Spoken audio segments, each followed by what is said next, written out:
여러분 안녕하세요. 말씀 묵상입니다. 우리는 찰스 스펄전 목사님의 설교를 통해서 마태복음 12장 9절로 13절의 말씀을 마른 손이라는 제목으로 읽고 묵상하고 있습니다. 먼저 본문의 말씀을 읽겠습니다. 거기에서 떠나 그들의 회당에 들어가시니 한쪽 손 마른 사람이 있는지라. 사람들이 예수를 고발하려 하여 물어 이르되 안식일에 병 고치는 것이 옳으니까. 예수께서 이르시되 너희 중에 어떤 사람이 양 한 마리가 있어 안식일에 구덩이에 빠졌으면 끌어내지 않겠느냐. 사람이 양보다 얼마나 더 귀하냐. 그러므로 안식일에 선을 행하는 것이 옳으니라 하시고 이에 그 사람에게 이르시되 손을 내밀라 하시니 그가 내밀매 다른 손과 같이 회복되어 성하더라. 아멘. 우리가 바로 앞선 시간에서 살펴본 내용은 손 마른 사람의 순종에 주목해 본 것이었습니다. 이 사람은 주님께서 명하신 것 외에는 그 어느 것도 하지 않았다는 것, 그리고 어떤 의문도 제기하지 않았다는 것에 우리가 주목해 보았습니다. 오늘은 이 설교의 마지막 부분이 되겠습니다. 자, 그럼 설교 본문의 내용을 읽겠습니다. 다시 한번 우리는 이 사람이 한 일을 살펴봅시다. 그는 손을 내밀라는 말씀을 듣고 손을 내밀었습니다. 그 사람에게 당신 스스로 손을 내밀었습니까? 라고 묻는다면 아니에요. 전에 그렇게 해보려고 여러 번 시도했었지요. 그런데 이번에는 제 손을 내밀었어요. 어떻게 그렇게 할 수 있었습니까? 예수님께서 저더러 그렇게 하라고 말씀하셨고 저도 그렇게 하려는 마음을 가졌죠. 그러니 그러한 일이 일어나던데요. 자, 여러분, 저는 그 사람이 이 일을 논리적으로 설명할 수 있다고 기대하지 않습니다. 아마 우리 자신도 그렇게 할 수 없습니다.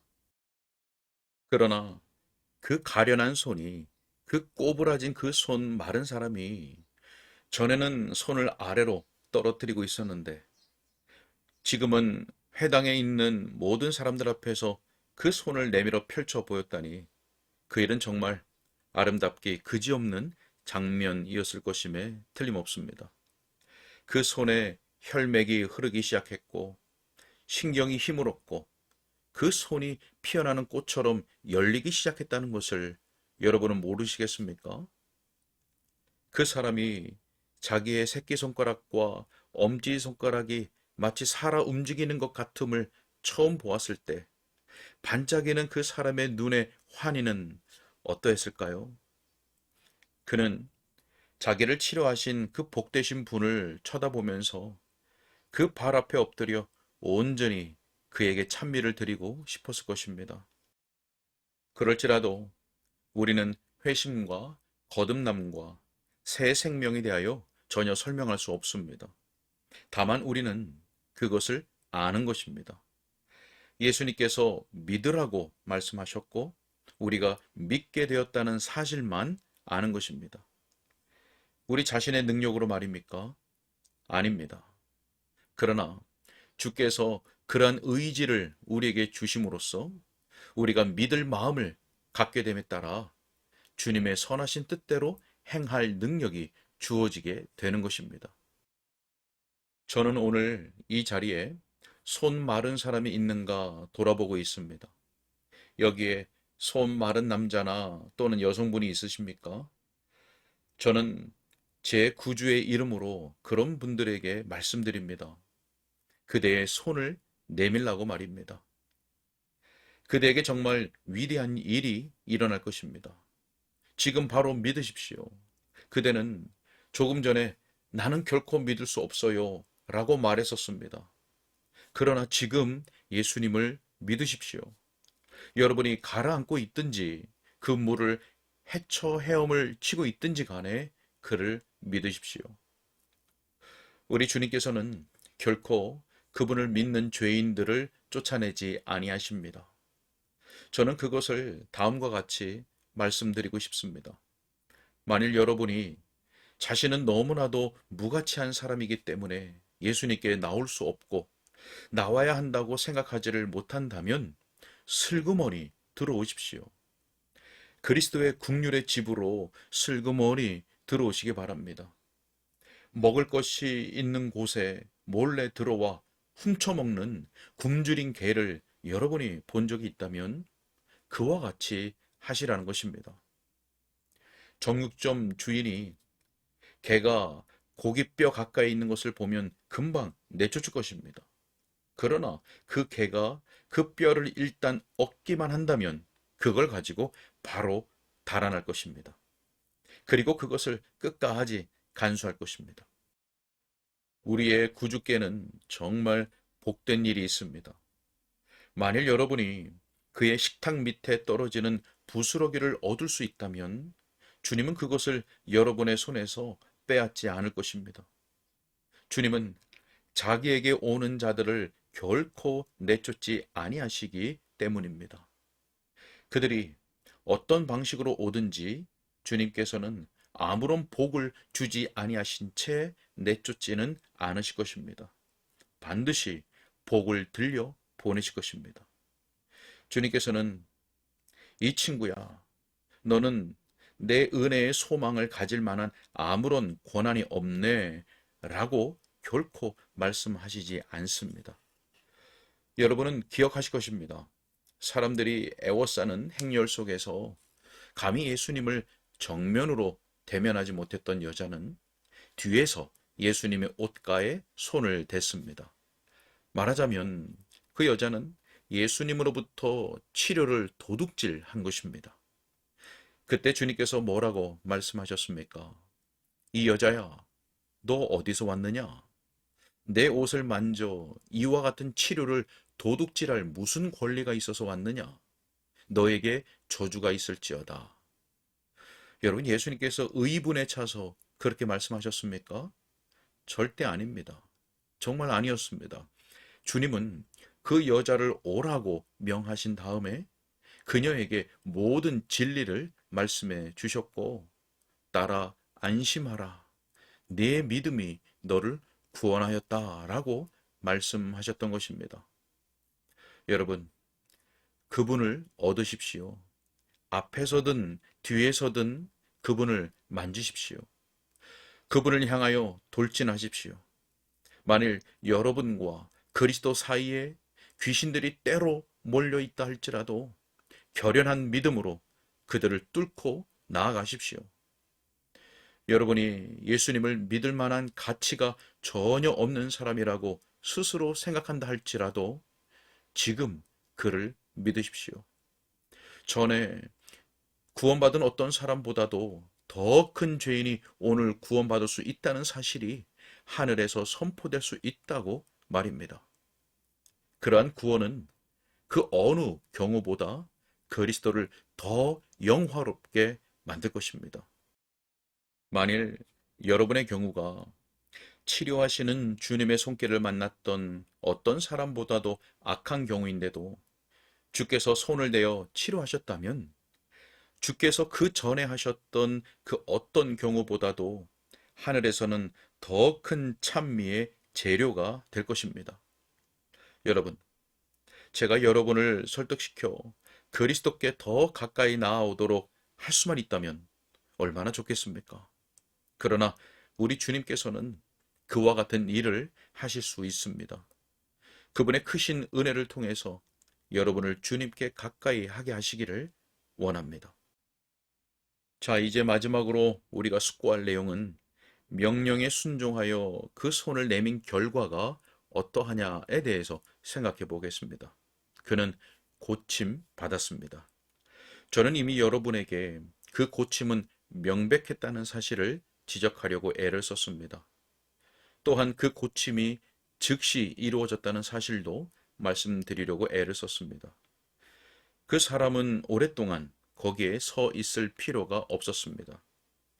그 사람의 손이 즉시 치료되었습니다. 그럼에도 불구하고 그 치료는 완벽하였습니다. 왜냐하면 그 손이 성한 다른 손과 똑같이 온전하게 되었기 때문입니다. 그 왼손과 똑같이 쓸모있게 되었습니다. 그러므로 이제 그 오른손에도 왼손과 똑같은 힘이 주어져 쓸 수 있게 된 것입니다. 비록 그 고침이 순간적으로 이루어졌지만 완전한 것이었습니다. 또한 그 고침은 영구적인 것이었다는 사실을 기억하셔야 합니다. 구원받은 영혼이 은혜에서 떨어져 멸망할 수도 있다는 사실을 이야기하는 사람이 있습니다. 물론 저는 그것을 믿지 않습니다. 왜냐하면 우리 주님께서 치료하신 어떤 사람들이 다시 나빠지게 되었다는 기록을 전혀 읽어본 적이 없기 때문입니다. 마른 손이 치료되었다가 다시 마비가 되었다는 사실을 성경에서 전혀 듣지 못합니다. 결코 그런 일은 없을 것입니다. 나의 구주의 치료는 영원한 것입니다. 저는 어떤 사람의 구원이 순간의 구원으로 끝나버릴까 두렵습니다. 어떤 유의 은혜를 얻고 다시 상실하게 되는 경우가 있을까 두렵습니다. 평안을 얻었지만 잠시 그 평안이 사라집니다. 만일 그러한 경우라면 영구성이 모자랍니다. 그리스도의 역사 속에는 언제나 영구성이 존재합니다. 하나님의 은사와 부르심에는 후회하심이 없느니라. 여러분, 그렇습니다. 그리스도의 치료는 결단코 상실되지 않습니다. 여러분, 예수님께 그 순간이라고 하는 것이 어떤 것인지 아시겠습니까? 그 순간적인 치료는 생명을 위한 것입니다. 이 세상에 사는 날 동안과 영원히 죄의 권능에서 구원하는 것입니다. 물러설 수 없는 그 명령에 기쁨으로 순종함으로써 그러한 일이 일어나게 되는 것입니다. 내 손을 내게 내밀라. 즉, 믿으라, 믿으라, 믿으라 하는 말씀입니다.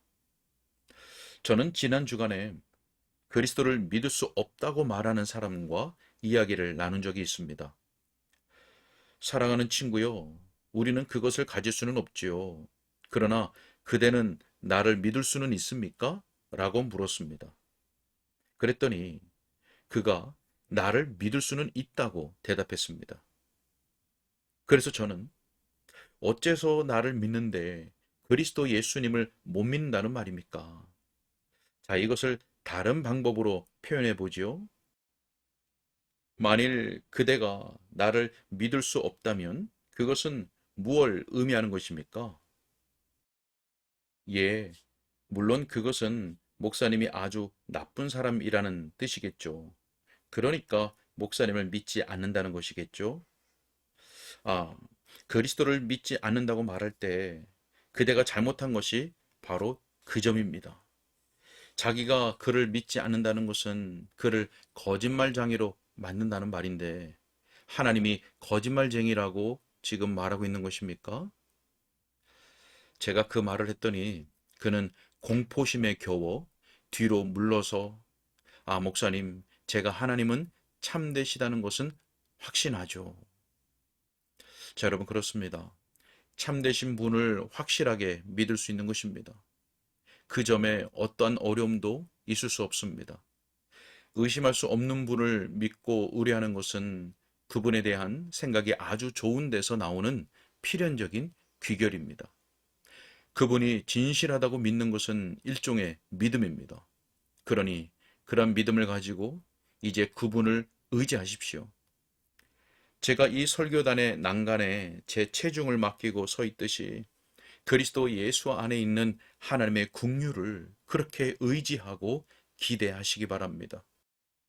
오직 그리스도 안에 있는 하나님의 긍휼을 유일한 소망과 확신의 토로 삼으십시오. 물건이 못에 걸려 있듯이 그리스도 예수 안에서 그대의 하나님께 매달리십시오. 사람이 침대의 모든 체중을 다 싣듯이 예수님 안에서 나타났고 지금도 여전히 그 안에서 발견되는 하나님의 사랑에 그대 자신을 맡기십시오.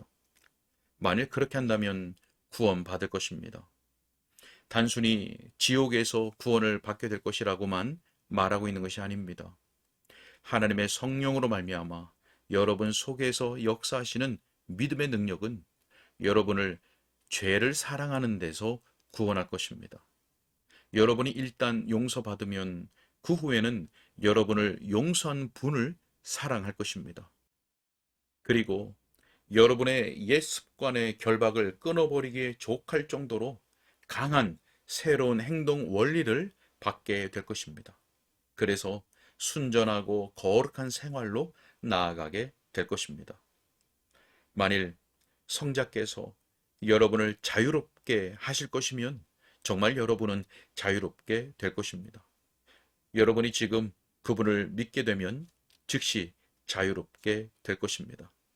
하나님께서 그리스도의 이름으로 복 주시기를 바랍니다. 아멘. 네, 여기까지입니다. 손 마른 사람은 주님의 말씀을 듣고 손을 내밀었습니다. 그는 어떻게 그렇게 할 수 있었는지 논리적으로 말할 수는 없지만 그는 내밀라고 하신 주님의 말씀을 듣고 내밀었다는 그 사실은 알고 있습니다. 믿음도 그러하지요. 우리가 믿은 것은 우리의 능력으로 된 것이 아니라 주님께서 그의 성령으로 우리 속에서 역사하시사 우리가 믿을 마음을 갖게 된 것이고 또 주님의 뜻대로 행할 능력이 주어지게 된 것이죠. 자, 또한 명령에 순종해서 손을 내민 결과 그 치료는 즉시 이루어졌고 완전했습니다. 영구적이었습니다. 자, 주님께서 우리에게 주시는 영적 치료도 그와 같습니다. 주님께서 믿는 자에게 행하신 치료는 지상에서 사는 날 동안과 또 영원히 지속됩니다. 우리 모두가 주 예수 그리스도를 온전히 영접하고 믿어 영원한 생명을 누리며 새로운 영적인 원리 안에서 그리스도 안에 심겨진 복 있는 자의 삶을 살아갈 수 있기를 주님의 이름으로 소원합니다. 함께 기도하겠습니다. 살아서 역사하시는 하나님 아버지 감사합니다. 성령으로 역사해 주시사 믿음이 없는 자에게는 믿음의 역사를 일으켜 주시고 믿는 자에게는 은혜를 더욱 증가시켜 주셔서 믿음에서 믿음으로 살아가게 하여 주옵소서. 주님께 부탁드리옵고 예수 그리스도 이름으로 기도하옵나이다. 아멘.